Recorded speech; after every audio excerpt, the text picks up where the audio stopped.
Hi guys, welcome you in my channel. आज मैं आप सभी लोगों के लिए वर्ल्ड मैप की क्लास लेकर आया हूँ, जिसमें कि आज हम लोग अपने यूरोपीय नेशन के कुछ बचे हुए कंट्रीज़ के बारे में पढ़ेंगे और लगभग आपका 70% आज ख़त्म हो जाएगा आपका यूरोप। तो चलिए शुरुआत करते हैं। जैसा कि हम लोग देख रहे हैं, फ्रांस तक हम लोगों ने कंप्लीट कर लिया था। फिर उसके आगे उसी के बगल में नेबरिंग कंट्रीज है स्विट्ज़रलैंड, जिसकी कैपिटल बर्न है। स्विट्ज़रलैंड की कैपिटल बर्न है और इसका एक मेन सिटी है जिनेवा, जो कि आप लोग एग्ज़ाम की तैयारी कर रहे हैं कम्पिटिटिव एग्ज़ाम की, तो आपने ये वर्ड जीके जीएस में अक्सर पढ़ा होगा, जिनेवा। यहाँ पर लगभग जितने भी बड़े बड़े ऑर्गेनाइजेशन हैं उनके यहीं पे हेडक्वार्टर है। तो आइए जान लेते हैं किसका किसका हेडक्वार्टर है। तो यहाँ पे WTO, वर्ल्ड ट्रेड ऑर्गेनाइजेशन, जो कि ट्रेड पॉलिसी बनाता है इंटरनेशनल लेवल पे, WTO हो गया। WMA हो गया, वर्ल्ड मेट्रोलॉजिकल ऑर्गेनाइजेशन। और ILO हो गया, इंटरनेशनल लेबर ऑर्गेनाइजेशन। WHO हो गया, वर्ल्ड हेल्थ ऑर्गेनाइजेशन। इसके सभी के मुख्यालय जिनेवा में, और भी बहुत सारे ऑर्गेनाइजेशन उनके मुख्यालय यहीं पर हैं। तो जिनेवा इसलिए फेमस हो जाता है, ज़्यादातर सभी और बड़े बड़े ऑर्गेनाइजेशन के मुख्यालय यहीं पर हैं। नेक्स्ट देखते हैं हम लोग दावोस। स्विट्ज़रलैंड का एक बहुत ही फेमस सिटी है दावोस। ये क्यों फेमस है? ये इसलिए फेमस है कि यहाँ पर जो इंटरनेशनल इकोनॉमिक फोरम की मीटिंग होती है इंटरनेशनल लेवल पे इकोनॉमी को लेकर, मतलब कि जितने भी बड़े बड़े कंट्रीज़ होते हैं, लगभग सभी कंट्रीज़ अपने इकोनॉमी को बूस्ट करने के लिए क्या क्या तरीके हैं, क्या क्या उपाय हो सकते हैं, तो आकर यहीं पर बैठक करते हैं, मीटिंग होती है। तो इंटरनेशनल लेवल पे ये मीटिंग दावोस में होती है।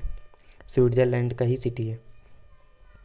और स्विट्ज़रलैंड के बारे में ये जाना जाता है कि वहाँ पर माउंट एल्प्स के पर्वत स्विट्ज़रलैंड में ही पाए जाते हैं। स्विट्ज़रलैंड किस लिए फेमस है? ज़्यादातर ये टूरिज़्म के लिए जाना जाता है स्विट्ज़रलैंड। तो आपको ये ध्यान में रखते हुए चलना है। चलते हैं ऑस्ट्रिया। स्विट्ज़रलैंड के ही बगल में नेबरिंग कंट्रीज है ऑस्ट्रिया। अब ऑस्ट्रिया की कैपिटल क्या है? ऑस्ट्रिया की कैपिटल वियना है। ये आपको याद करते हुए चलना।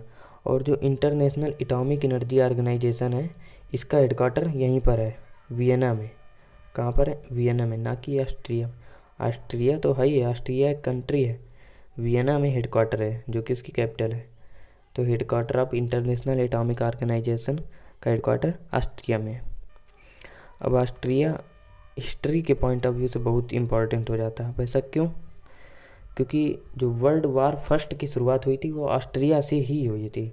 और यहीं के एक प्रिंस थे, ऑस्ट्रिया के प्रिंस, जिनका नाम था आर्कड्यूक फ्रेंच फर्डिनेंड, जिनकी वजह से, जो कि यही एक थे जो कि फर्स्ट वर्ल्ड वार रोक सकते थे, और इन्हीं की वजह से ही वर्ल्ड वार फर्स्ट की शुरुआत हुई है।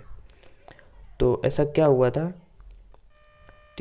ये कोई मीटिंग अपने नेबरिंग कंट्रीज़ में, जो कि बोस्निया करके एक कंट्री है, उसी की कैपिटल में गए थे मीटिंग में, और उनको उनकी गोली मारकर, उनकी और उनकी फैमिली की गोली मारकर हत्या कर दी गई। जिसी की वजह से इनके जो फैन फॉलोवर्स थे, उन्होंने यहाँ पर दंगा कर दिया। इसी की वजह से कॉन्फ्लिक्ट बहुत बढ़ गया, जो कि वर्ल्ड वार फर्स्ट में तब्दील हो गया।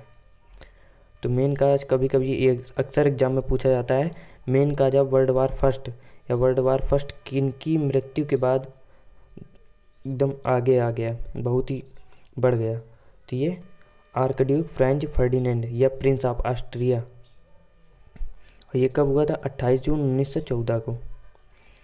अब स्विट्ज़रलैंड, ये स्विट्ज़रलैंड है अगर आप ऐसे रफली समझ के चलते हैं, और ये ऑस्ट्रिया है। तो इन्हीं के बीच में में एक बफर कंट्रीज़ की तरीके समझ लीजिए, लेचेस्टीन है। ये बफर कंट्रीज़ हैं। अब बफर कंट्री मैंने पिछले क्लास में बता ही चुका हूँ कि जब दो बड़े कंट्रीज़ के बीच में एक छोटा सा कंट्रीज़ आ जाता है, जो कि एरिया में बहुत ही कम होता है, उसको हम बफर कंट्रीज़ कैसे कह देते हैं। जैसे इंडिया और चाइना के बीच में नेपाल, और रसिया और चाइना के बीच में मंगोलिया, और जैसे हो गया अभी आप देख लीजिए फ्रांस और स्पेन के बीच में कौन सा पड़ जाता है? एंडोरा।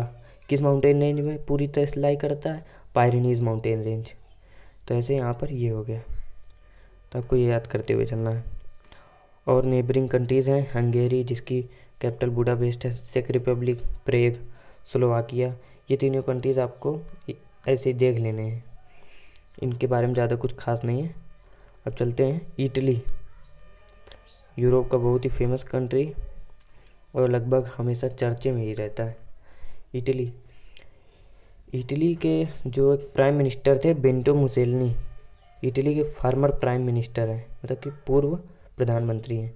इनको फादर ऑफ फैसिस्ट या फांसीवाद का जनक कहा जाता है, आपको याद करते हुए चलना है। अक्सर एग्जाम में पूछा जाता है फांसीवाद की शुरुआत कहाँ से हुई थी या फांसीवाद का जनक किसे माना जाता है। फांसीवाद की अगर शुरुआत पूछे तो इटली से हुई थी और जनक पूछे तो बेनिटो मुसेलिनी को कहते हैं। और ये कौन थे? इटली के पूर्व प्रधानमंत्री। अब ऐसा क्यों, ये फांसीवाद होता क्या है, जब जहाँ जिस क्षेत्र में बड़े जाति के लोगों का बोलबाला ज़्यादा रहता है, बड़े जाति के लोग वहाँ पावर में रहते हैं, जितने भी अगल बगल के जितने भी पब्लिक प्रॉपर्टीज़ हैं और भी बहुत सारी चीज़ें हैं, वो वही लोग लीड करते हैं और वो लोग अपने को डोमिनेंस शो करते हैं, और जिससे कि छोटे तबके के लोग बहुत ही परेशान रहते हैं। इसी को कहते हैं फांसीवाद। चलते हैं नेक्स्ट, इटली का एक फेमस सिटी वेनिस सिटी। अब अक्सर एग्जाम में पूछा जाता है वेनिस सिटी इटली का किस नदी के किनारे स्थित है, तो आपको पो रिवर पे लगा के आना है। पो रिवर के किनारे इटली का फेमस सिटी वेनिस सिचुएटेड है। और अक्सर एग्जाम में पूछा जाता है कि गंगा ऑफ इटली किसको कहते हैं, और कि इटली की पवित्र नदी किसको माना जाता है, पो रिवर को ही माना जाता है, गंगा ऑफ इटली। आपको ये भी याद करते हुए चलना है। गंगा की संधि देते हैं गंगा नदी की, क्योंकि भारत की सबसे पवित्र नदी गंगा नदी मानी जाती है। और इटली बहुत ही हाईली डेवलप्ड प्रोविंस है इटली का, Venice city highly developed province है इटली का।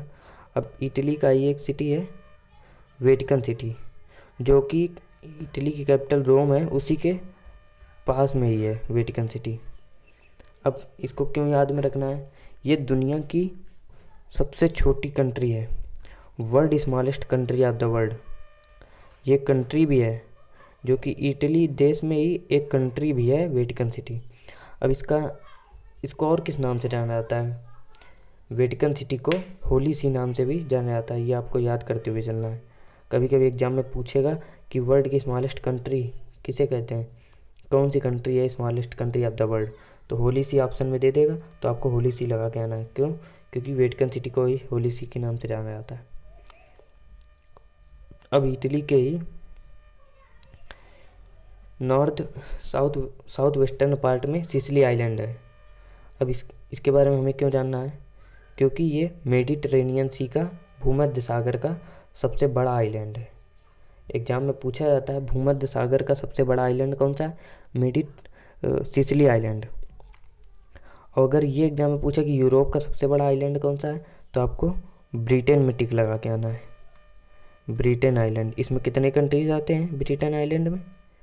3 आते हैं, स्कॉटलैंड सबसे ऊपर, वेल्स नीचे, फिर उसी के बगल में इंग्लैंड, ये 3 कंट्री। और ब्रिटेन और ग्रेट ब्रिटेन में क्या अंतर है कि जब ब्रिटेन के 3 कंट्रीज ब्रिटेन आइलैंड के और प्लस एक कौन सा एमराल्ड आइलैंड के कंट्री, एमराल्ड आइलैंड में कितने कंट्री आते हैं? 2, नॉर्दर्न आयरलैंड और आयरलैंड। तो नॉर्दर्न आयरलैंड प्लस ब्रिटेन मिलके बनते हैं ग्रेट ब्रिटेन। और अब सिसिली आइलैंड के बारे में कि ये भी है कि सिसिली आइलैंड में एक्टिव वाल्केनो कौन सा है? स्ट्रोम्बोली वाल्केनो। इसे भूमध्य सागर का स्तंभ, प्रकाश स्तंभ कहा जाता है। वैसा क्यों? प्रकाश स्तंभ या लाइट हाउस, आप जानते होंगे कि जहाँ पर जहाज़ का रास्ता होता है वहाँ पर लाइट हाउस टावर लगा दिया जाता है, जहाँ से रोशनी चारों ओर दिखती है।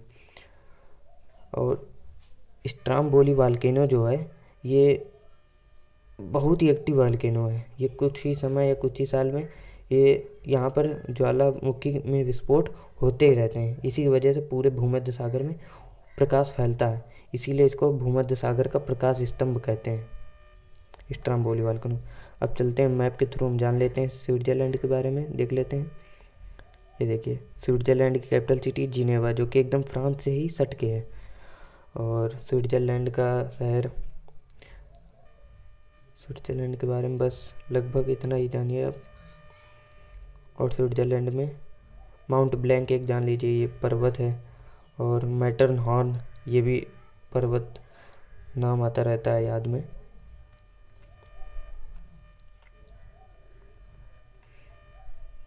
चलते हैं आगे की ओर। हम देखते हैं Italy city, Italy country. Italy country का एक ये शहर मिलान,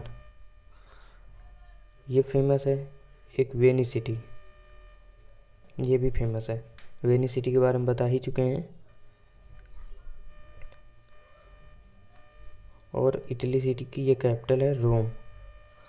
और रोम के ही बगल में ये वेटिकन सिटी है, जो कि वर्ल्ड की स्मॉलेस्ट कंट्री है। और इटली में ही सिसिली आइलैंड, ये देखिए आप, सिसिली आइलैंड है ये पूरा।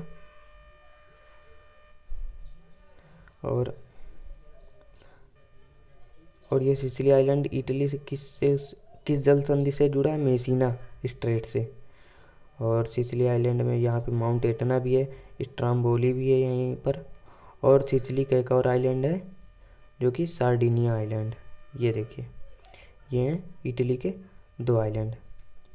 तो चलिए आज के लिए बस इतना ही। Thank you, have a nice day.